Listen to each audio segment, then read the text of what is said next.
నమస్తే, welcome to Andhraprabha TV. నేను సౌజన్య. ఎట్టకేలకు బీఆర్ఎస్ అధ్యక్షులు కేసీఆర్ గారు బయటకు వచ్చారు. నిన్న బీఆర్ఎస్ భవన్కు కూడా వెళ్ళడం జరిగింది. అక్కడ కాంగ్రెస్ మీద ఫైర్ అవ్వడం కూడా జరిగింది. మరి దీన్ని బట్టి చూస్తే కేసీఆర్ గారు ఇంకా రంగప్రవేశం చేసినట్టు, అంటే రీఎంట్రీ ఇచ్చినట్టేనా రాజకీయాల్లోకి, లేకపోతే మళ్ళీ ఫామ్ హౌస్కి వెళ్ళిపోయి మళ్ళీ అక్కడే కామ్గా ఉంటారు? అసలు ఏంటి మరి అంశానికి సంబంధించి ఎన్నో విషయాలు మనకు తెలియచేయడానికి ఈరోజు మనతో పాటు ఉన్నారు senior journalist, Andhra Prabha editor YSR Sharma గారు ఉన్నారు. వారితో మాట్లాడదాం. నమస్తే అండి. నమస్తే అండి.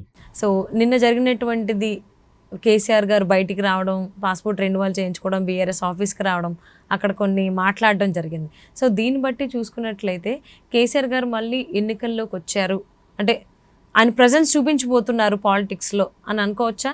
యాక్చువల్లీ బీఆర్ఎస్ 25 years అంటే టీఆర్ఎస్ యాక్చువల్లీ బేసికల్గా 2001 ఏప్రిల్ 27న ఆవిర్భవించింది. ఏమి టీఆర్ఎస్ పార్టీ అంటే 25 సంవత్సరంలోకి ఎంటర్ కాబోతుంది అనమాట రేపు ఏప్రిల్కి. ఆ సందర్భంగా సిల్వర్ జూబ్లీ వేడుకలు జరపాలనేది అకేషన్. ఆ అకేషన్ సందర్భంగా నిన్న బీఆర్ఎస్ పార్టీ విస్తృత స్థాయి సమావేశం పెట్టారు తెలంగాణ భవన్లో. కేసీఆర్ గారు వచ్చారు. ఫస్ట్ టైము పార్టీ సమావేశంలో పార్టిసిపేట్ చేశారు. సమావేశంలో మాట్లాడారు కూడా ఆయన విస్తృతంగా. కాంగ్రెస్ పార్టీ గురించి మాట్లాడారు. రేవంత్ రెడ్డి ప్రభుత్వం సరిగ్గా చేయటం లేదని, రేవంత్ రెడ్డి ఏదో మాటలు చెప్తున్నాడు తప్ప చేతల్లో ఏమీ లేదు, మనం ఈసారి రావటం 100% గ్యారంటీ. ఇంకా 10 మంది ఫిరాయింపు ఎమ్మెల్యేలు ఉన్నారు కదా, వాళ్ళ ఎమ్మెల్యేషిప్ ఊడిపోతుంది, ఉప ఎన్నికలు వస్తాయి, ఆ ఉప ఎన్నికల్లో మనం గెలవాలి, మీరు అందరూ సన్నద్ధం కావాలి, రెడీగా అండి. అట్లాగే అసలు మనం నిజానికి అసలు ఓడిపోలేదు, ఏమి ప్రజలు ఏదో వేశారు ఆయనకు ఓట్లు తప్ప, అదేదో కాంగ్రెస్ గొప్పతనం చూసి వేయలేదు, మన్నేమి వ్యతిరేకించి కూడా మన ఓడించలేదు అని ఇట్లా చాలా ఇన్స్పిరేటివ్గా మాట్లాడారు. మొత్తానికి బీఆర్ఎస్ వాళ్ళలో ఒక సరికొత్త జోషును నింపే కార్యక్రమం అయితే ఆయన చేశారు. ఇందులో భాగంగానే ఏంటంటే ఫస్ట్ టైం ఆయన బయటికి రావటం ద్వారా, యాక్చువల్లీ కాంగ్రెస్ వాళ్ళు ఇప్పటిదాకా ఏంటి, నువ్వు అసలు ఫామ్ హౌస్ నుంచి బయటికి రావట్లేదు, నువ్వు అపోజిషన్ లీడర్వి, నువ్వు అసెంబ్లీకి రేవంత్ రెడ్డి గారు కూడా ఇప్పుడు 1,00,000 సార్లు మీరు అసెంబ్లీకి రండి, అసెంబ్లీకి వచ్చి మాట్లాడాలి కదా అని చెప్పి చాలాసార్లు సలహాలు ఇచ్చారు, విన్నపాలు చేశారు, ఇప్పటివరకు కాలేదు. సో ఫస్ట్ టైము కేసీఆర్ గారు బయటకు వచ్చిన తర్వాత ఆయన బీఆర్ఎస్ పార్టీ కార్యక్రమంలో పాల్గొనడం ద్వారా ఆయన ఏమి సిగ్నల్ ఇచ్చారు అనేది మనకు ఆల్మోస్ట్ కాంగ్రెస్ గవర్నమెంట్ ఫామ్ చేసి 1 సంవత్సరం కాలం పాటు అయిపోయింది, 2వ సంవత్సరంలోకి అడుగు పెట్టారు యాక్చువల్లీ. సో ఇప్పుడు వచ్చారు కేసీఆర్ గారు బయటికి. ఇప్పుడు వచ్చి సో 1 year పాటు మేము గమ్మునున్నాము, ఇప్పుడు యుద్ధం ప్రారంభిస్తాము, ఉద్యమించాలని వీళ్ళు చాలా చాలా వ్యాఖ్యలు చేశారు. 15 నెలలు అయింది కాంగ్రెస్ గవర్నమెంట్ వచ్చి, ఇప్పటిదాకా ఆయన బయటికి రాలేదు. అంటే బయటికి రాలేదనే దానికి కూడా ఆయన చెప్తున్నది ఏంటంటే ఆయన సైలెంట్గా అబ్జర్వ్ చేస్తున్నారు అని, బిట్వీన్ ద లైన్స్ సైలెంట్గా అబ్జర్వ్ చేస్తున్నారని. సో మొత్తం మీద నిన్న బయటకు వచ్చిన కార్యక్రమం ద్వారా ఆయన ఇక రెగ్యులర్గా బయటే ఉంటారా? ఇప్పుడు ఇందాక మీరు అన్నట్టు మళ్ళీ ఇది అయిపోయింది, మళ్ళీ ఫామ్ హౌస్కి వెళ్ళిపోయి మళ్ళీ అక్కడే ఉంటారా, లేకపోతే రెగ్యులర్గా పార్టీ వ్యవహారాల్లో చురుగ్గా వ్యవహరిస్తారా? ఇక ముందు ప్రతి ఇష్యూకి సంబంధించి ఆయన రియాక్ట్ అవుతుంటారా? అసెంబ్లీ సమావేశాలకు వెళ్ళి ప్రభుత్వాన్ని నిలదీస్తారా అనేది ప్రశ్నలు. అవును, డెఫినెట్గా ఇప్పుడు ఆయన ఫైటింగ్ ఫోర్స్గా వచ్చారు కాబట్టి, ఫైటింగ్ ఫోర్స్గా ఉంటానని నిన్న అనౌన్స్ చేశారు కాబట్టి, డెఫినెట్గా ఒక అపోజిషన్ లీడర్గా ఆయన డే టు డే పొలిటికల్ యాక్టివిటీస్లో భాగస్వామ్యం కావాల్సిందే.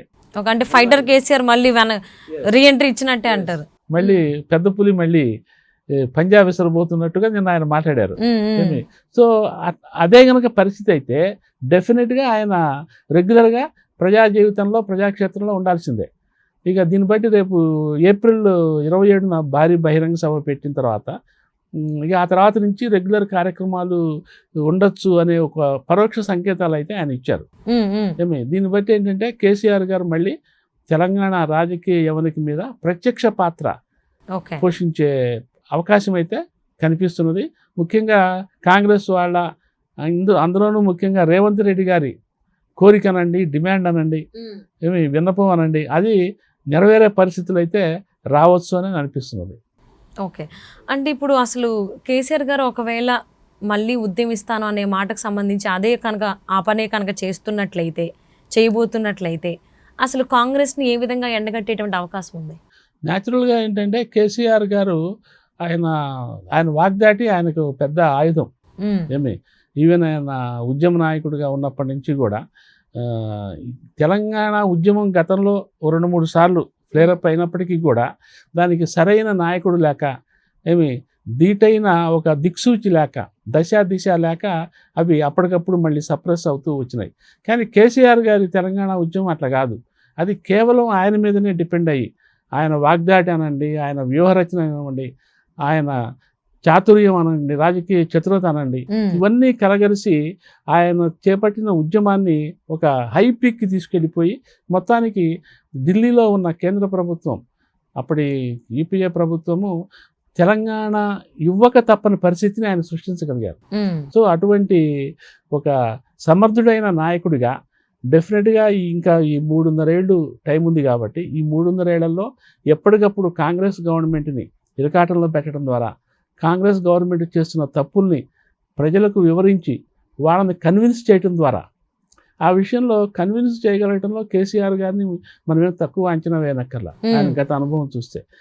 అందువల్ల ఏంటంటే డెఫినెట్గా ఆయన మళ్ళీ తిరిగి తెర మీదకి అయితే వస్తే బలాబలాలు రాజకీయ బలాబలాల్లో మార్పులు వస్తాయి. ఎందుకంటే తెలంగాణలో ఇప్పుడు ఉన్నది 3 ప్రధానమైన పక్షాలు.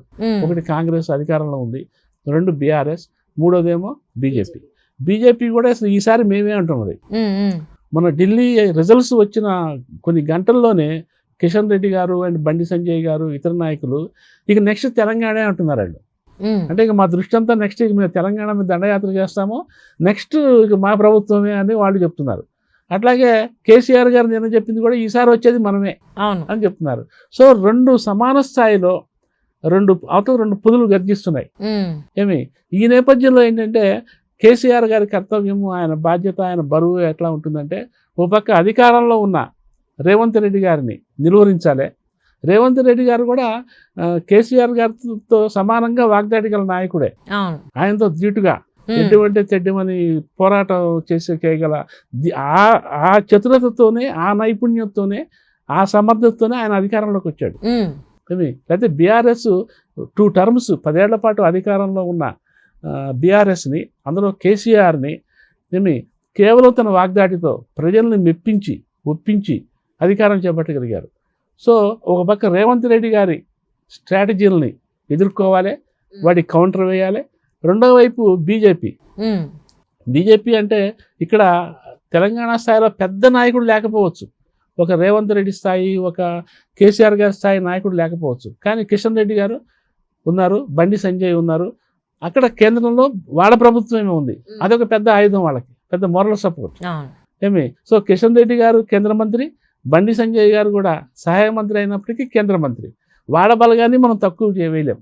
అందువల్ల 2 ప్రధానమైన పక్షాలని ఎదుర్కోవటం, ఆ రెంటిని దాటి కేసీఆర్ గారు బీఆర్ఎస్ని ముందుకు తీసుకెళ్ళి ఫస్ట్ ప్లేస్లో నిలబెట్టాల్సిన బాధ్యత, కర్తవ్యం ఆయన మీద ఉంటుంది. ఇది ఆయన ఎటువంటి వ్యూహాలతో ముందుకెడతాడు అనేది మనం ముందు చూడొచ్చు. తప్పకుండా అండి. సో కాంగ్రెస్ పార్టీ వచ్చి గవర్నమెంట్ ఫామ్ చేసిన 15 నెలల తర్వాత ఆయన బయటికి రావడం జరిగింది. సో ఉద్యమిద్దాం అని చెప్పేసి చాలా ఇన్స్పిరేషన్గా మాట్లాడారు బీఆర్ఎస్ భవన్లో. సో మరి చూద్దాం అది ఎంతవరకు వర్కౌట్ అవుతుంది, ఎంతవరకు ఆయన చేస్తారు, ఇన్స్పైర్ చేస్తారు అనేది. Thank you so much Sharma గారు. Right, thank you.